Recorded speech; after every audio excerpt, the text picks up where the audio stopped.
कि गुरु और शिष्य का इतना लगाव, इतना अपनापन होना चाहिए जैसे सुई में धागा डाल दे, वो लटकता है, सुई के साथ ही लटकता रहेगा और नीचे मार देगा ठो लकड़े को नहीं क्यों करेगी। तो ऐसे अपना लगाओ अपने सच्चे गुरु में इतना लगा लो। तो ये हुआ गुरु शिष्य का प्रेम, गुरु शिष्य का जो ना आपस में संबंध। जब हम यहाँ से जाएंगे तो आपकी यहाँ से मृत्यु होगी तो आपको गुरुजी ही इतना लगाव होना चाहिए गुरुदेव में कि हमने जो कुछ नहीं चाहिए, परमात्मा गुरुजी आज्ञा पाओ मेरे। तो वो फिर ऐसे आप सीधे वहीं पहुंच जाओगे जहां आशा था वासा हुई। तो अब जैसे गुरु और शिष्य का ऐसे लगाव होना चाहिए जो सुई में डोरा रे, तो ऐसे कहा कि फिर शब्द गुरु चित चेला रे।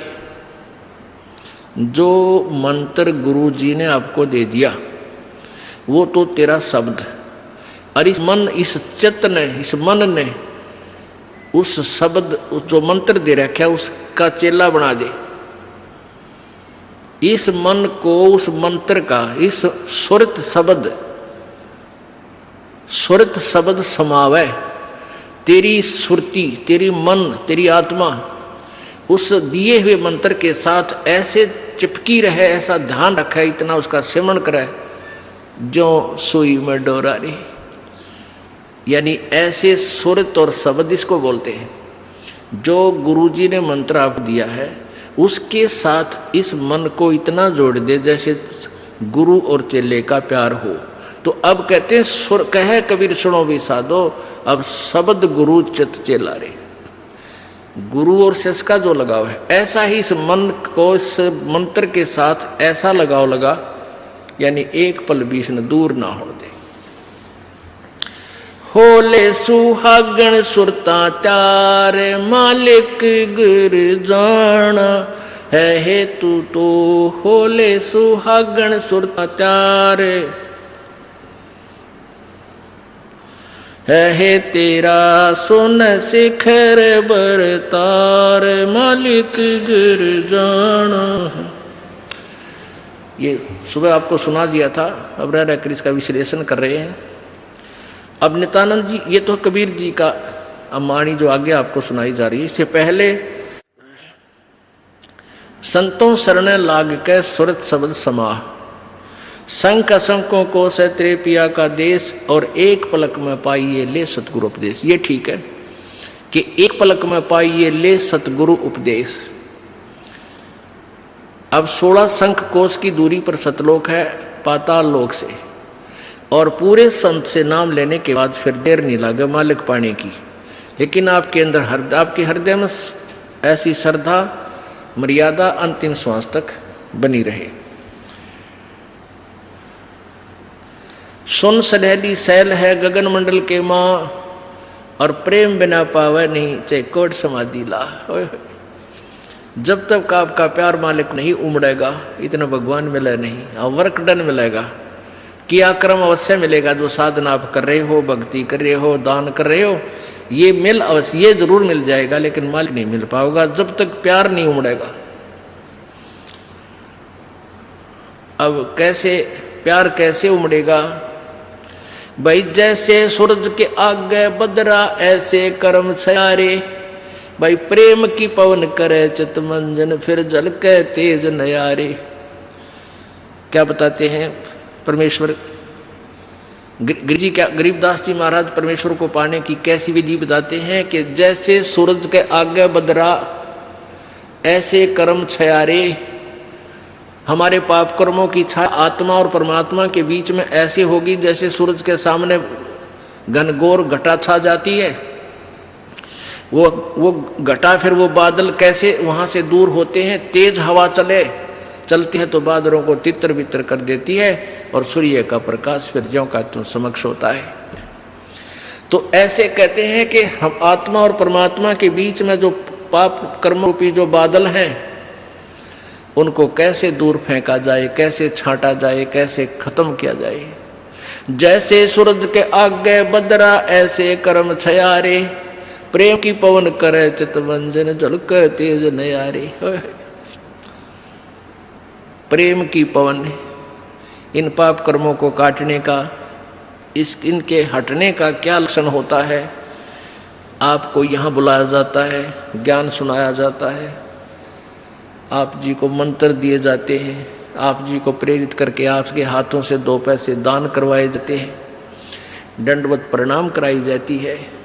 इस सब का उद्देश्य है कि आपका हृदय इतना विनम्र हो कि परमात्मा की चर्चा चल की आंखों से आंसू की धारा बह जा, दरिया बह निकले, चर्चा चले एकांत में बैठ के या कहीं चर्चा चले दाता की, रह रह कर आंखों में आंसू आने लग जाएंगे। जब मालिक की चर्चा चलेगी तो समझो आपके पाप कर्मों के बादल कटन लागे। जैसे सूरज के आगे बदरा ऐसे कर्म छयारे, ये प्रेम की पवन करे चितमंजन फिर झलक तेज नयारे। तो यहां नित्यानंद जी भी इसी का समर्थन कर रहे हैं। सुन सलैली गैल है गगन मंडल के माँ, बिना प्रेम पावे नहीं चे करोड़ समाधि ला। और जब तक मालिक में प्यार नहीं होगा, उसकी चर्चा सुनते ही आत्मा में ये झड़ नहीं लगेगा आंसुओं का, तो तब तक बात काची रह रही है आपकी। लेकिन होगा, अभ्यास बढ़ाओ, मालिक की भक्ति करो, ज्ञान सुनो, और अवश्य होगा। यही प्रोसीजर है। किसी के घने बादल हैं, किसी के थोड़े घने हुए भी इसी तरीके से हटेंगे, हवा चलती रहेगी, धीरे धीरे उनको इधर उधर कर दी।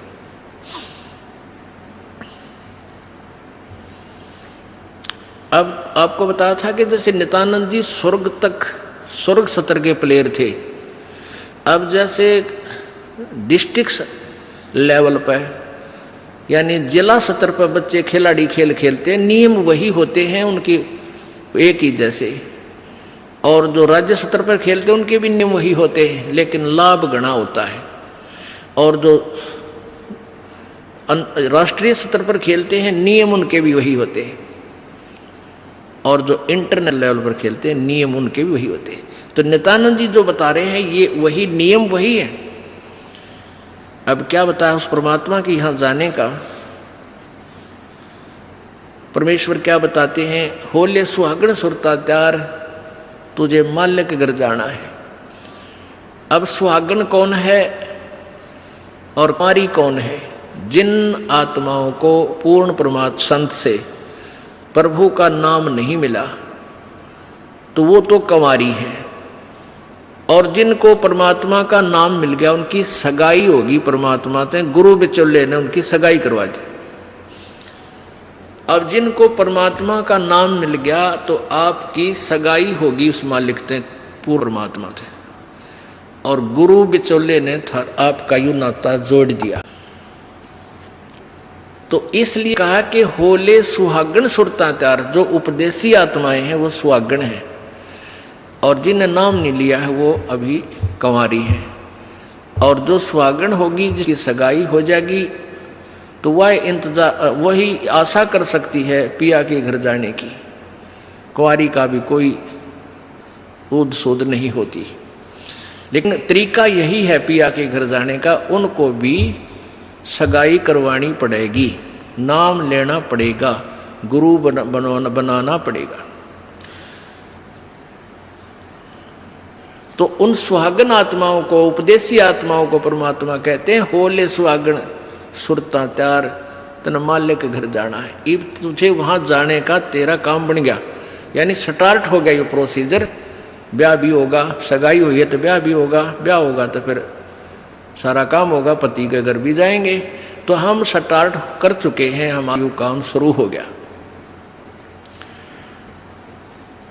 फिर क्या बताते हैं, होली सुहागण सुरता त्यार तुझे मालिक घर जाना है, तेरा सुन शिखर बरतार। सुन शिखर यानी शिखर माने चोटी में, सुन माने सब जहां कोई और नहीं, केवल वही एक मालिक और उसका लोक है। सबसे टॉप मोस्ट प्लेस पे वहां तेरा पति, तेरा भरतार, तेरा मालिक है। सतलोक में सत्य पुरुष है। वहां क्या बताते हैं, रंग महल में रास विलास अपार है, चलो सकी उस देश सुकंत हमार है। उस रंग महल में सारे ठाठ बाट हैं सतलोक के अंदर, और चलो सखी वहाँ अपना वो मालिक पति है, वो अपना कंत है, अपना प्रभु स्वामी मालिक है, उस लोक में चलो। नहले धोले ओढ़ पैर लेकर 16 सिंगार, आज नहीं ते तड़के परसों तेरे आवेंगे लड़ियार। अब नहाना क्या है, धोना क्या है, इस सत्संग रूपी दरिया में, गंगा में अपने अंतःकरण के मैल साफ करे। ओढ़ पैर ले, यहाँ क्या ओढ़ना है, क्या पहनना है, कौन से आभूषण है कि साधु जैसा भाव आपके अंतःकरण का दिखे, भक्ता के से लक्षण हो, ये तरह ओढ़ना है।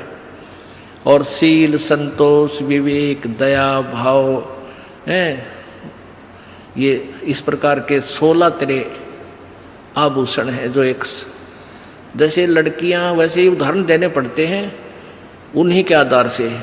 लड़कियां शादी जब हो जाती है तो आभूषण पहनती हैं इसलिए कि तू अपने पति को अच्छी लगेगी। तो परमात्मा हमारा पति है, वो हम उसको कैसे अच्छे लगेंगे जब हमारे ये आभूषण होंगे, नम्रता होगी, दया होगी, सील, संतोष, विवेक से हम चलेंगे, किसी की आत्मा नहीं दुखावेंगे, हैं, इस दान धर्म करेंगे, सेवा करेंगे, तो तब उस मालिक को हम अच्छे लगेंगे, पसंद होंगे, तब वो हमें स्वीकार करेगा। और सुमन, ध्यान, भक्ति, ये पांचों यज्ञ करके अपनी कमाई करके अपना दहेज बना ले।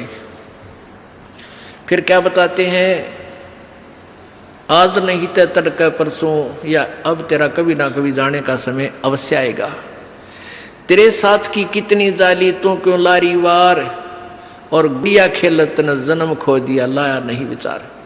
पहले हम बालक से थे, आजकल तो वो सारा छूट गया प्रोसीजर, तो मॉडर्न सिस्टम हो गया, बालक खेल भी गेला, कंप्यूटर तो खेल रहे हैं। पहले क्या था, हम छोटे छोटे बालक थे, उस समय जैसे दहेज देते थे लड़कियों को, तो उनका के देश था, ऐसे कोई क्या करते थे, लड़की को भेजना होता था तो उसके लिए कपड़े लाते, तो उसको क्या बताया जाता था कि इसको आगे वाली, इसकी जो ना सास, ननंद, पितृ और आसपास की जितनी लेना देना होता है, तो उनकी न्यों क्या करते, 40 तीड़ अग्निया की लाइयो, 40 सूट। तीड़ तना समझते होंगे आजकल के बच्चे, पहला घाघरा हुआ करता है सब बारह, और उसको ऊपर एक कुर्ता, एक चुंदड़ी, उसने तिल बोलिया करते। तो न्यों क्या करते, ये 40, और पहले दिखा करते उसको भेजने से पहले लड़की को, गांव की औरतें आती थी गीत गाती हुई, और वो देखा करती, ये 40 तगलियाँ की हैं, ये 20 पछलियाँ की हैं, ये फलानियाँ की हैं, ये छोरी के हैं, ये दूसरे ससुरे की हैं, तो ऐसे बताते थे। तो वो छोटी लड़कियां होती थी ना, छोटी छोटी, पहले स्कूल स्काल को जाता नहीं था, वो अपने टाइम पास कराया करती, कहता गोबर बिटोड़ा करती ना। फिर वो छोटी होती तो क्या करती थी, वो छोटे छोटे टुकड़े कपड़े सिलने के बाद दर्जियों पास हो जाते थे, उन इकट्ठे कर लेती और उनके ऐसी सतह बनता करके, और 40 तन्यारी गिड़कद गाल लेती, एक गठड़ी बांध कर उसमें, और 20 न्यारी धर लेती, न्यों का, और एक गुड़िया बना लेती, एक खिलौना बना लेती, एक गुड़िया सी खिलौने की स्त्री सी, और उस गुड़िया ने फिर गेला गुड़िया ने बांध देती गिठड़ी में, ये इसकी तीड़ अगलियाँ की, ये पछलियाँ की, और वो होते ही जिन्हें चीथड़े कपड़े टुकड़े से, और उनमें तो दूसरा कोई भाई या बहन उसी के लेवल का, 1-2 साल बड़ा छोटा, और एक आधा टुकड़ा निकाल लेता ना उसकी तीड़ मत है, उस गठड़ी मत है, वो पोटली बांध रही थी वह, तो वह रोन लग जाती वह लड़की, अरे मेरी तीड़ काट ली, 5 पीटर रोवर, रोटी नहीं खावे, और ओढ़ चीथड़े ने वह तीड़ बांध रही, वो सूट बांध रही पूरा, तो बालक थी।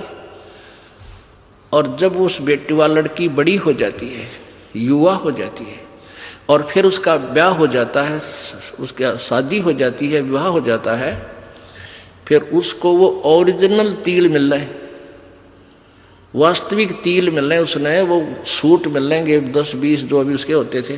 तो फिर वह गुडिया लेना खेला है, क्योंकि वह सैनी होगी, वो मैच्योर होगी। तो पुण्यात्माओं, परमात्मा हमें क्या बताना चाहते हैं कि तुम यहाँ जो बेटा बेटी कार कोठी संपत्ति जोड़ने में जो तुम खेल खेल रहे हो, ये गुडिया वाला खेल है। और जब आप इतने मैच्योर हो जाओगे, आपका ज्ञान इतना स्वस्थ हो जाएगा, आपको ये पता लग जाएगा कि ये सब नकली सांग है, झूठा सुख है, अस्थायी टेम्परेरी रिलेशन है हमारा यहाँ पर, और हमारा स्थान सतलोक में है। तो फिर आप इन गुड्डा गुडिये का खेलने की फिर इच्छा नहीं कर सकते, सपने में भी नहीं कर सकते। अब जवान लड़की जब उसका ब्याह हो गया और उसके बाद वो ओरिजिनल सूट उसने मिले हैं, फिर उसने वह खेल कर दिखा दे गुडिया गिला, कदे नहीं खेल सकती। तो आपको जब ये रह कर ये ज्ञान इसलिए सुनाया जाता कि आपका इन गुड्डा गुडिया के खेल से मन हट जा, आप इतने मैच्योर हो जाओ, आपको वास्तविकता का पता लग जावे।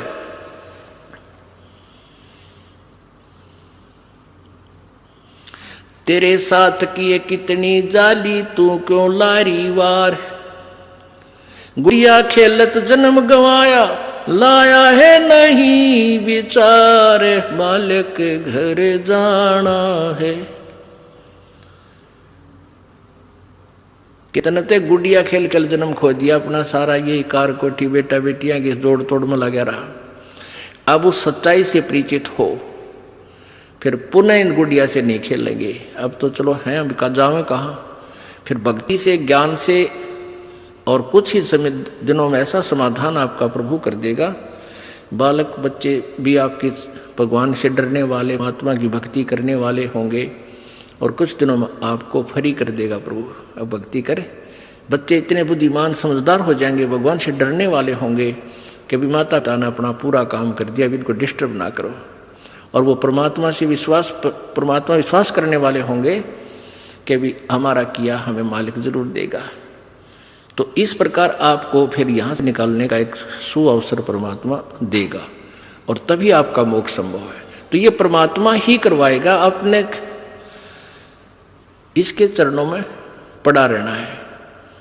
कैसे? द्वार धनी के पड़ा रहे, धक्के धनी के खावे, 100 काल चकजोल ही पर द्वार छोड़ ना जावे। इसका यही तरीका फार्मूला बताया है कि अपने सच्चे सतगुरु के द्वार से दूर नहीं हो जा।